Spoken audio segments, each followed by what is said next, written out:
phones blaring our podcast. Nothing is sweeter than Swiftcast. Hey guys, welcome to episode 82 of Swiftcast. This is Ashley. And Steph. And it's just the two of us, but that's okay because Taylor gave us so much to talk about that this might be one of our most packed episodes ever. Yeah, last night was especially exciting at the AMAs. I don't know where to even start. I guess first the fact that she broke the pattern of wearing only gold dresses. Except she wore gold in the performance. But yeah. True. Yeah, the green was... She does not really wear green a lot, so it was a little surprising, but I loved it. I think she wore green at the Teen Choice Awards this past summer. She did, yeah. I remember really liking that outfit. She looks good in every color, so it really doesn't even matter, but green is good. Exactly. Yeah, the one at the Teen Choice Awards was a lighter one. She doesn't really wear green that much, so I thought it was cool. Her dress was actually a custom-made dress by Michael Kors, and it had mesh on it. So even though it looked like it was two pieces, it was actually one, and I thought that was cool. Yeah, I couldn't tell on TV until I saw a close-up picture of it online that it actually had that piece. Yeah, a lot of her gowns have that special mesh stuff, and it's amazing how you really can't even tell unless you see a picture up close. Well, I guess when you have something custom made, they can match it to your skin tone too. Oh yeah, good point. But with this dress, she didn't really even wear too much jewelry. She wore earrings and 2 rings. But I thought the dress was so classy that she really didn't need much jewelry at all. So I was sitting there waiting to see what she was wearing on the red carpet before the show started, but I never even saw her. Yeah, I was sitting there getting very impatient because I was waiting for her to make her appearance on the red carpet, watching all the live streams. I had multiple up on my computer. And then I thought back to when Taylor opened for the Grammys. And I remember, even though she opened, she still had a red carpet appearance. So all day yesterday I was thinking, even though she's opening, she'll probably still come, take some photos. But then as it became maybe 7:40, I thought there's no way she can get here and get ready for the performance, so she must already be in there. But it was still confusing to me because nobody even saw her go in. It seemed like I didn't see any photos of her from earlier in the day going inside. She teleported. Yeah, so we didn't get her officially on the red carpet, but we got to see her open, and that was really cool. So by around 7:40, I realized there was no way Taylor was going to make it onto the red carpet and be there for her opening performance. So I just had to wait the 20 minutes for her to actually open and was blown away by her performance. It was definitely worth the wait. Yeah, I said this last week that I thought maybe this performance would be a preview into what we could expect for tour. I think that's probably accurate. I think she'll recreate this performance, at least in some way, on the tour. Maybe completely the same. Who knows? But I was happy with it. Now, I have a question, kind of unrelated to the performance, but it is related.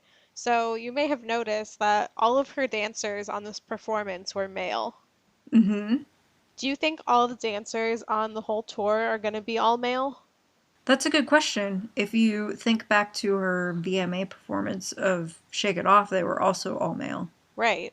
So it's definitely possible. And if so, I feel like she's doing that for a reason. What do you think the reason is? I guess almost going along with the whole making fun of herself thing.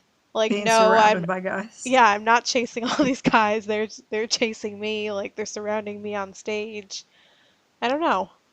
I don't know. I could see her adding some girls, maybe even just for introductory dances. You know how she usually has sort of, when she's changing, she'll have a little dance. But I do think males will be the majority.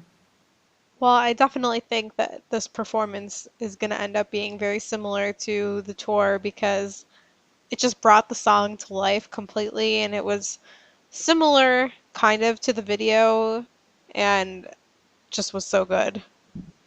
Yeah, she had fire in it, flowers burning on fire, the picture frames. She didn't have a car that she beat up, but I loved how the dinner table was suspended in the air and came down.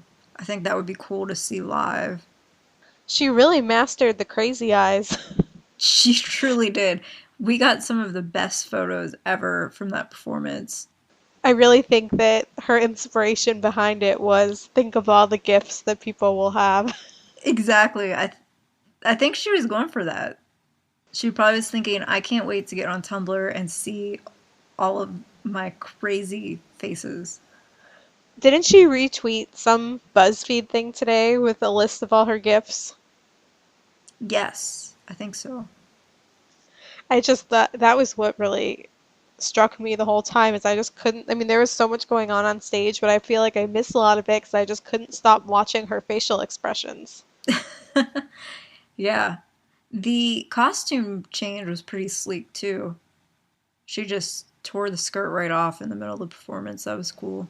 She likes to do that. And I thought the one set where she was inside the picture frame with the guy and he was like climbing up the frame, I thought that was cool. Yeah, definitely. So I don't know. It seems to me like this will be how it will be on tour, and I'm excited to actually see it live. So one negative thing that I've seen about the performance, the majority of articles and reviews I've read have been very positive. One thing I heard about though is that a group that is against domestic violence is starting a petition against the Blank Space music video and Taylor's performance last night because they think when they discuss the music video, they talk about how Taylor destroys the guy's property and grabbed his face, and at one point he's on the ground in front of the car. And with the AMA performance, they had an issue with her, I guess, violence towards the guys. She kind of swatted the one dancer and he flew away on a harness. That's the only thing I can really remember. I feel like if that's the only negative thing that's out there, that means it was a pretty good performance. But even that, while I guess I can see their point, seems a little silly because there have been plenty of videos long before this one that had that same theme to it.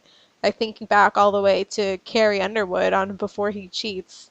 I don't think this group probably protested that. Exactly. And I think this video is such a satire. The whole thing is a satire parody of Taylor. It's not actually serious. And I realize that some people don't quite get that, but it's not really Taylor beating up these guys. On the other hand, I guess if it was a male video, obviously they could never do this kind of stuff or they would be in jail by now. That's true. And I do believe that was one of the points in the petition. I mean, I can see where they're coming from, but yeah, I think that really just with how much of a joke the whole thing is supposed to be, that it should be taken more lightly, and most people know that. Right. So we'll see. Who knows? Maybe Taylor will modify it a little bit. We'll see. One of my favorite parts of the whole award show, besides obviously the performance, was, or actually it was right after the performance, and Pitbull, the host, said, and it's in the time that Taylor was doing that performance, she just sold another 68 million albums. Me too, because you know what? It was so positive, and usually the hosts make fun of Taylor and say mean things about her, and this was just such a positive comment, and it was really cool of Pitbull to say that. And true.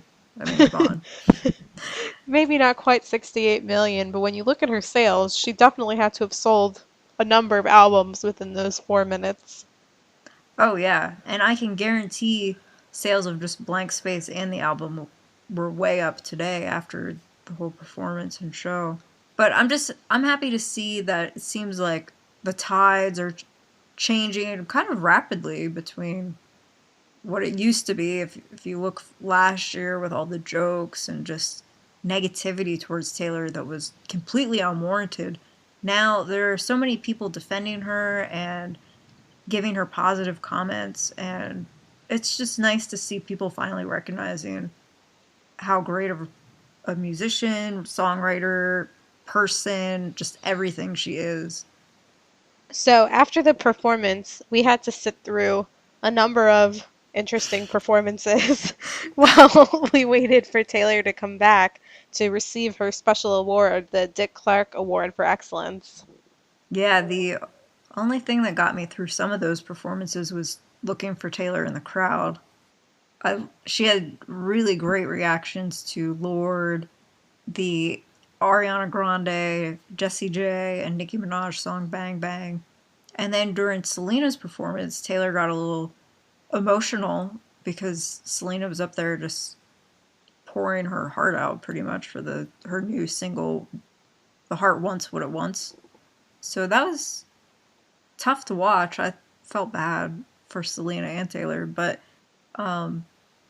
Taylor in the audience just is always the best part of a show. Really, the only reason to watch the show. I read a headline that reviewed the Blank Space performance, and it said, the only thing missing was seeing Taylor dancing to the performance in the front row. That would have made it completely perfect. I really, really enjoyed Lord's performance, actually. Me too. I think that was probably my second favorite. That song that she has on the Hunger Games soundtrack, Yellow Flicker Beat, which is what she performed, I think is a really, really great song. And it was so cute to see Taylor with Lord's mom just jamming out to the song. I thought that's who that was with her, but I wasn't sure. Yeah, they were just so pumped.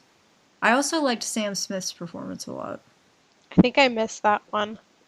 Yeah, he was good, and he talked with Taylor a lot. And today he posted a photo of them and said he could not be prouder of her. So that was nice.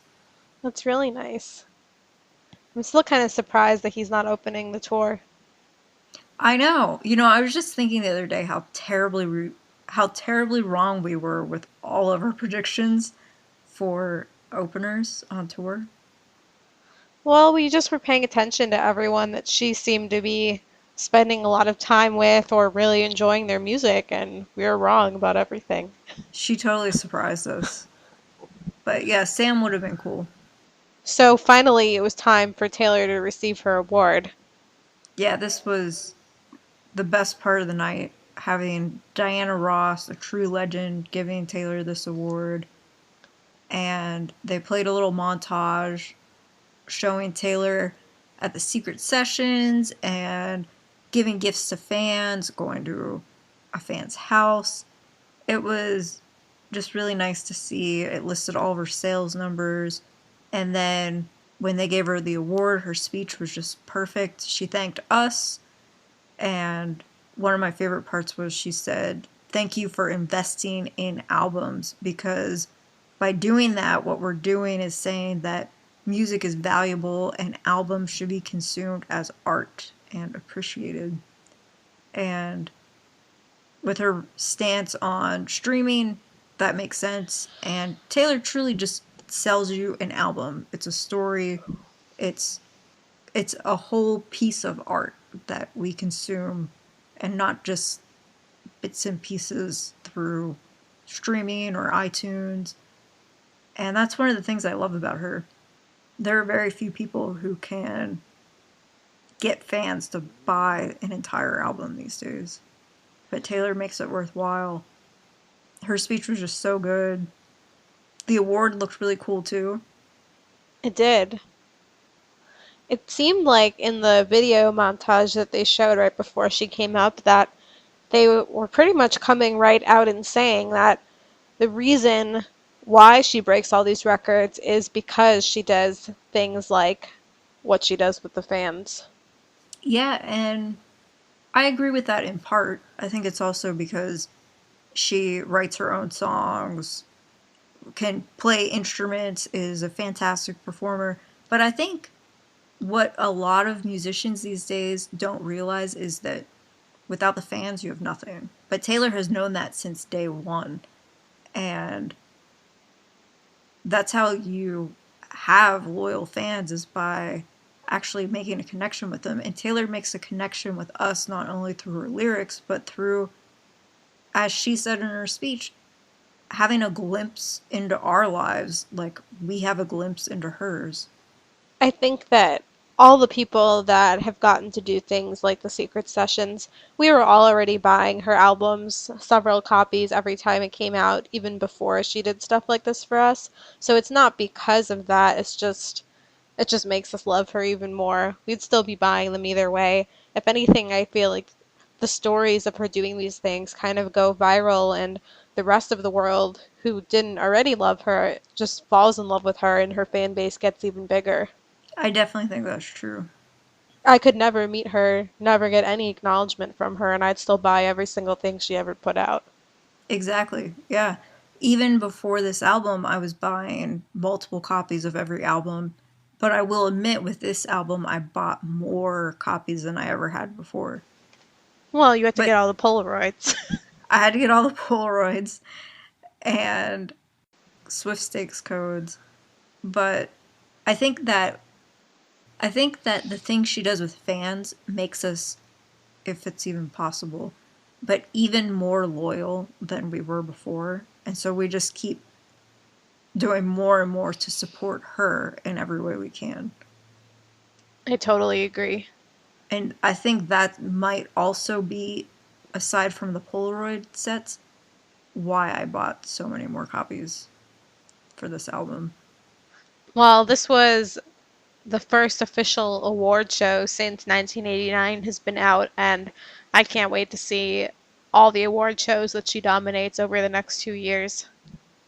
Yeah, the Grammy nominations will be out next month, and although 1989 is new, she could still perhaps get a nomination for Shake It Off. We'll see. I think it's definitely possible. I mean, it was one of the biggest songs of the whole year. I would think it would have to get a nomination. Yeah, I think so. Another thing I was sort of thinking about as I was watching the AMAs, now that Taylor has officially put herself in the pop category, I wonder if all the other artists who normally are nominated in pop categories are scared, because they should be. They should be, yes. I mean, she would always be thrown into a pop nomination here or there, but she's gonna be in all of them now. Exactly. The funny thing is, there's a country award show next month. The American Country Radio Award Show, I think is what it's called, and they released nominations after Taylor already made her announcement about 1989, and Taylor's still nominated for female vocalist. So it goes both ways. People in country probably are hoping they'll stop nominating her so spots will fill up for them, and then people in pop are just shaking in their boots because they know there will be fewer spots for them. Well, aside from AMA news, Taylor had a lot of other stuff going on this week, too. The first bit is incredibly exciting. Taylor was just breaking all kinds of records last week. She sold another 306,000 copies of 1989, which brought her total sales to over 2 million.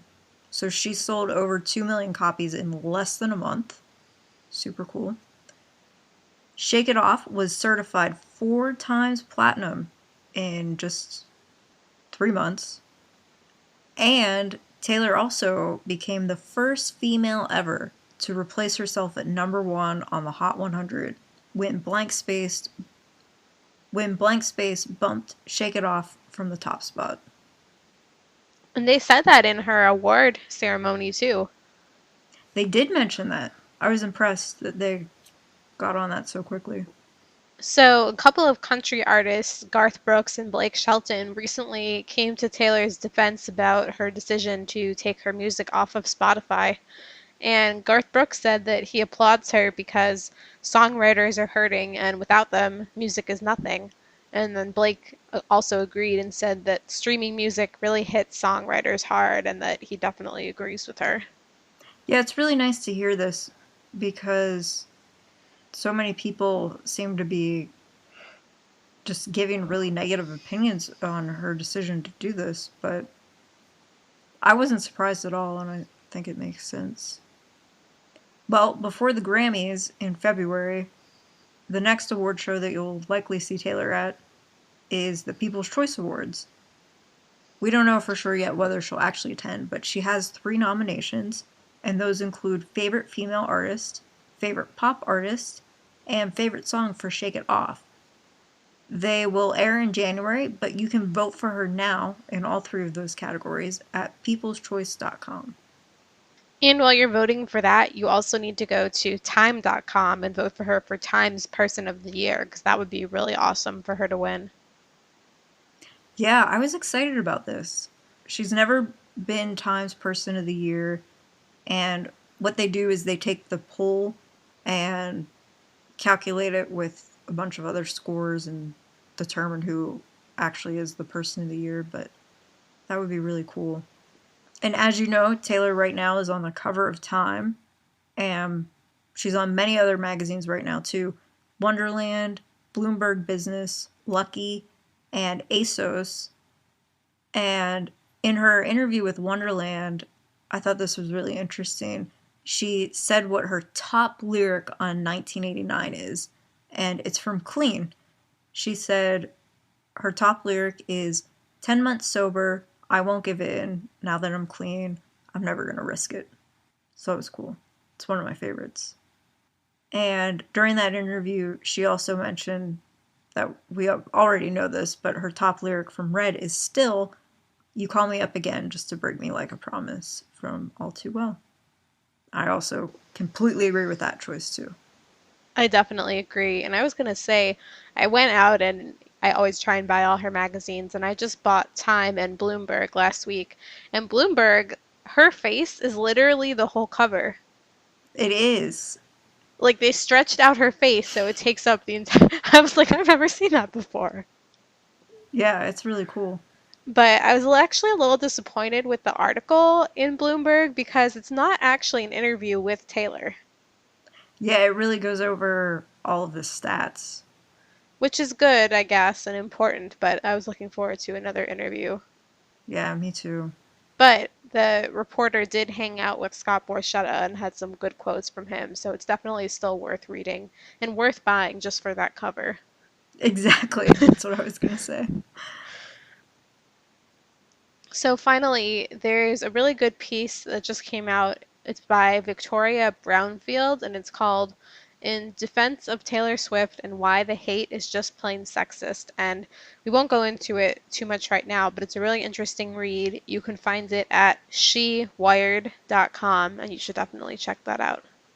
Yeah, it's really interesting because the author actually isn't a huge Taylor fan. She likes some of her music, but she's really just writing about why Taylor is such a great person, and it was a really great read. So for the rest of this month, and actually the rest of the year, Taylor has quite a busy schedule, so we want to update you so you know what to watch and when to watch it. For the rest of this month, on November 25th, she will return to The Voice, and that's actually tomorrow. By the time you listen to this episode, the performance will probably be over, but you should look for it on YouTube. She'll be on NBC at 8 p.m. Eastern, and she will be singing Blank Space. On November 26th, she's going to be on Kelly and Michael at 9 a.m. Eastern on ABC. This was pre-recorded back from release week, but it should be interesting. On Thanksgiving Day, November 27th, check out the Macy's Parade, which airs at 9 a.m. on NBC, and Taylor will be doing a performance that was also pre-recorded when she was interviewing for David Letterman, is when that was recorded. Then on November 29th, check out ABC at 8 p.m. Eastern, where she will be on a program called Thank You America with Robin Roberts. Moving into December, Taylor has the Victoria's Secret fashion show taping on December 2nd, and that's going to be along with Ed and Ariana Grande and Hozier. So that's definitely going to be an amazing performance, which is going to air later on December 9th. And then on December 5th, she's at the Los Angeles Jingle Ball. December 7th, London Jingle Ball. And then December 9th again, that's when the Victoria's Secret fashion show will air at 10 p.m. Eastern on CBS. And then December 12th, she'll be at the New York City Jingle Ball. And all of that makes me have jet lag just thinking about it. Yeah, I didn't even think of that. She's literally doing a loop around the world. Yeah, and then she goes back to the UK after her 25th birthday, which, as you all know, is December 13th. Then on the 14th, she'll be back in the UK for the X Factor, which will air at 4 p.m. Eastern Is Standard that Time. live, or is she taping that when she goes the previous week? That's a good point. I really hope she is taping it. But I always thought the X Factor shows were live, and I know this is the season finale. So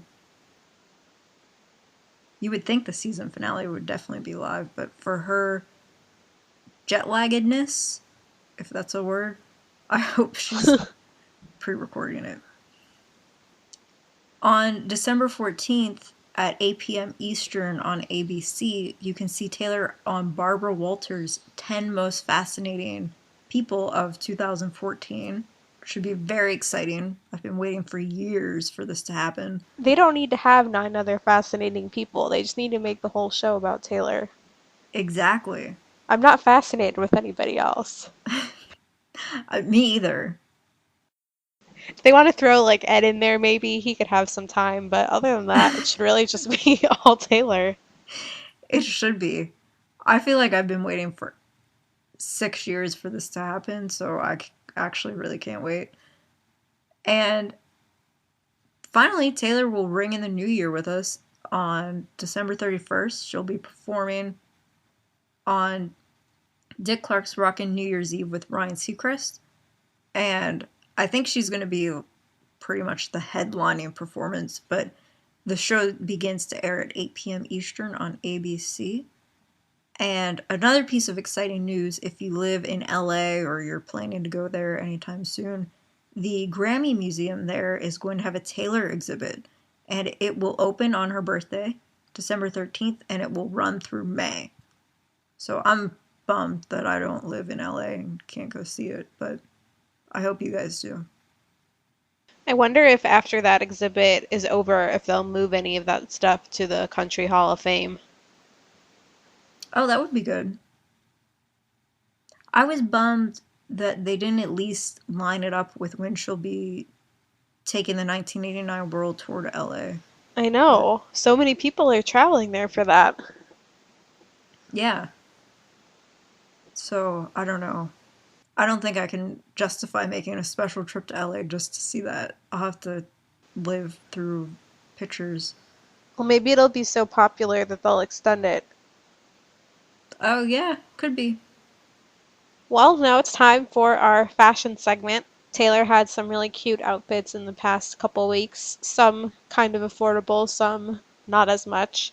But the first one that was tracked down from actually a while ago was when she was filming the Target commercial back on October 22nd. And for that, she wore River Island black check smart shorts, which were $60. They're on sale for $24, and they're still available, so you should definitely get them before they're gone. Then last week, Taylor was out and about in Los Angeles, and she was wearing a Lanston black short-sleeved V-neck tunic. It's $46, but it's currently out of stock, so keep checking. She carried her Dolce & Gabbana black large Agata shoulder bag, which is also no longer available. And then she wore these very cute rag and bone Kerr Nubuck ankle boot in Bordeaux, and they are sadly $550, but I love the color of them, and they just looked very sleek with the outfit. Seems like she wears a lot of things in that Bordeaux color. It's a really great color. It's such a good color, especially for fall. So then on November 22nd, when she was leaving a studio in Los Angeles, this was a really fun outfit. She wore a logo cut-off t-shirt featuring the band The 1975 because just a week or two ago their singer was wearing her t-shirt on stage, which was so funny. That was so cool. It was the Target 1989 t-shirt that just came out and definitely was intended to be more of a girly t-shirt, but he rocked it. Totally. So she returned the favor, and you can get that shirt on their website. It's still available. And then with that, she had the RD style knit plaid skater skirt, which is only $51 and actually sold on Amazon. So another great thing you can get right now. And then she had a pair of leather pumps from the brand Other Stories. And those are going for £95 British currency, and they are still available. And with that, she had her same Dolce & Gabbana large black Agacta shoulder bag, which is not available. And finally, the day before the AMAs, Taylor was at Sarah Hyland's birthday party, and she wore this gorgeous Alice and Olivia Riley metallic floral skirt. It is retailed at $242, but it's on sale for $142. And this skirt looks like it would be really good for holiday parties or New Year's Eve. I like it a lot. I just clicked on it, and now it says it's unavailable. I think it's from Bloomingdale's. Yeah, it's gone now. Because Taylor wore it. Yep. They still have the jacket, though. The jacket, which is the same pattern, is $264. I would rather have the skirt. Marked down from $440, so still a deal. I would even need the skirt to go on sale more before I would buy it, but it's really a great skirt, I think, for the holidays. It is, definitely. So thanks to tayswiftstyle.com, as always, for tracking down all these outfits. And I can't wait to see what Taylor wears for the rest of the year. Her fall and winter outfits are always so cute. Yeah, and usually at the end of the year we do a recap, so I'm already excited for that and thinking about which outfits were my favorite. All of them. All of them, yes. I honestly can't think of any bad outfits that she's had. No, but I can think of some favorites, I think. Yeah, I can too. Stay tuned, guys. So speaking of fall, it's almost Thanksgiving, which is crazy. It is. It really does feel like just yesterday we were recapping her outfits for 2013. And to go along with Thanksgiving coming up, we actually decided instead of our usual mini segments that we would ask you guys to tweet us and tell us why you're thankful for Taylor, which there's so many reasons that where do you even start? It's impossible, especially on Twitter when you only have 140 characters. But you guys did a really good job. And our first one is from @Red13Taylor1, who said, I know she's always there for me, and she always makes me smile, even if I'm sad. So true. And our next one is from Ann Fox's We Runs, and said, she's been there for me, like music was there for her. Smiley face.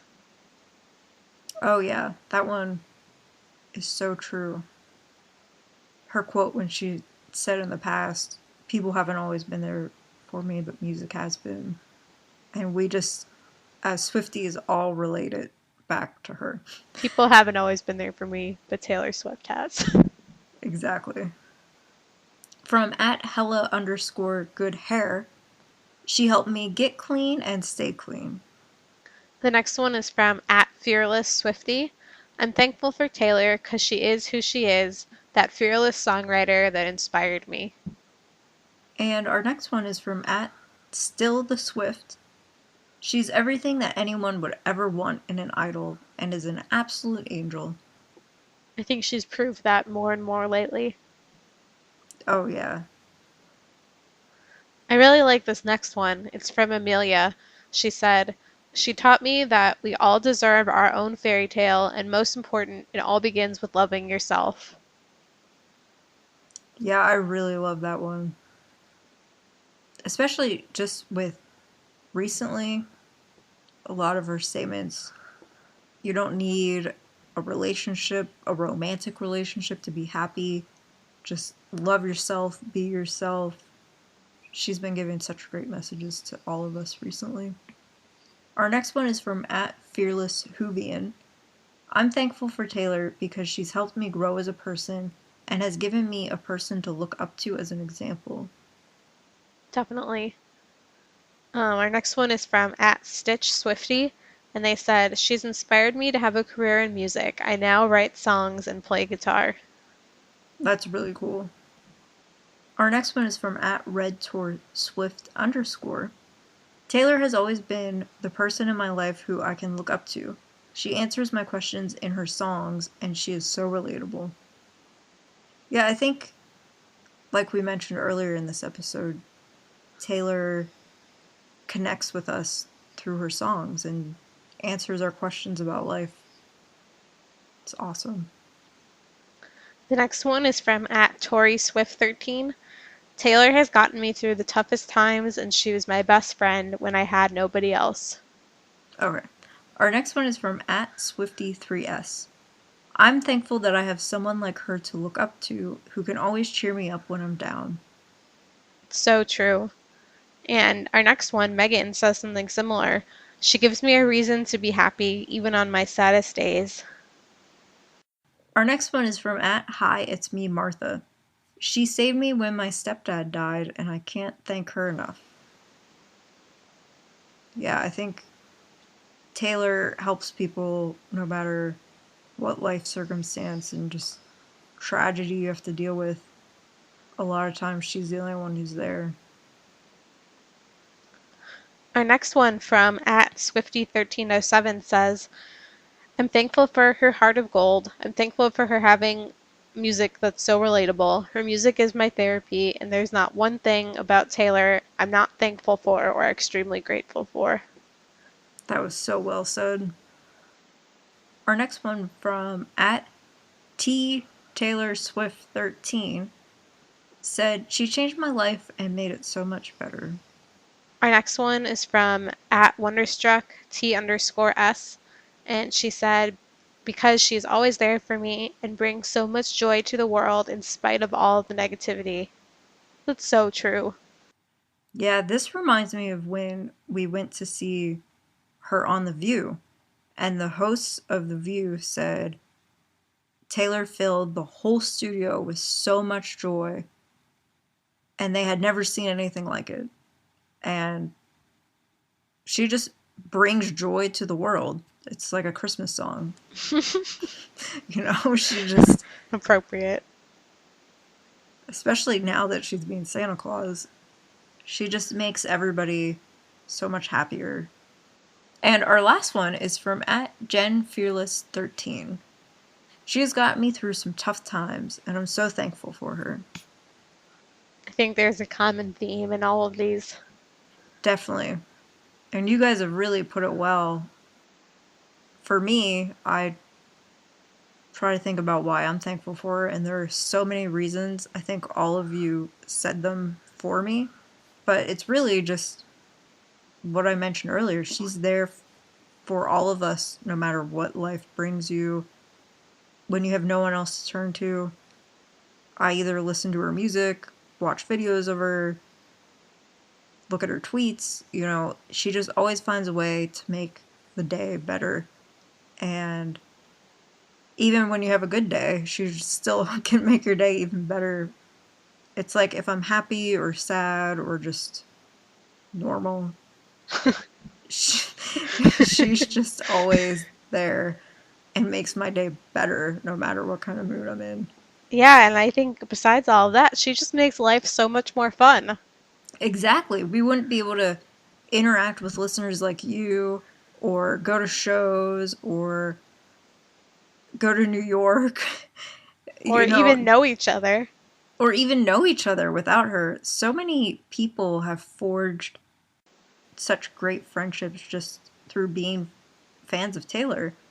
And for me, these days, really, the people I talk to the most are people who are also Taylor fans. I think we all can agree that every year that goes by, we're only going to be even more thankful for her. Yes, that's so true. Soon we're going to have a tour to go to, and we're going to get to see so many excited fans and go to different places. And I think 2015 is going to be a really great year. I think so too. Well, if you guys didn't have a chance to send in your tweets about being thankful for Taylor, you can still tweet them to us and we'll retweet them. We love reading all of it. And finally, just a few reminders for you. Please press the subscribe button on iTunes and it will download the latest episode for you automatically. If you'd like to contact us, you can find us on Taylor Connect at Swiftcast13, on Twitter at Swiftcast13. You can send us an email at theswiftcast13@gmail.com. You can find us on Facebook at facebook.com/theswiftcast. And you can also visit our website at swiftcast13.com. So, what could Taylor be doing next week? Well, she'll be flying around the entire world. So true. I wonder where she's going to spend Thanksgiving. That's what I was wondering. I wonder if she'll be in Nashville for Thanksgiving? Maybe she'll just stay in New York, make her own Thanksgiving? I don't know. If she stays in New York, I could see her family coming there definitely. Yeah. I could see her baking this huge feast that probably would be delicious. Isn't it so crazy how, as a normal person, you can't even find the time to cook a huge meal, and she's a superstar, and she could probably just whip it up in like the couple spare hours that she has. Uh-huh. And bake some cookies with it. Probably make a special treat for Meredith and Olivia. Well, hopefully we'll get some cute Thanksgiving pictures from her. I'm sure we will. Yeah, and next month's going to be so busy. I'm really excited to see all the photos from the Victoria's Secret fashion show and performances from all the jingle balls she's doing. So it's going to be an exciting end of the year.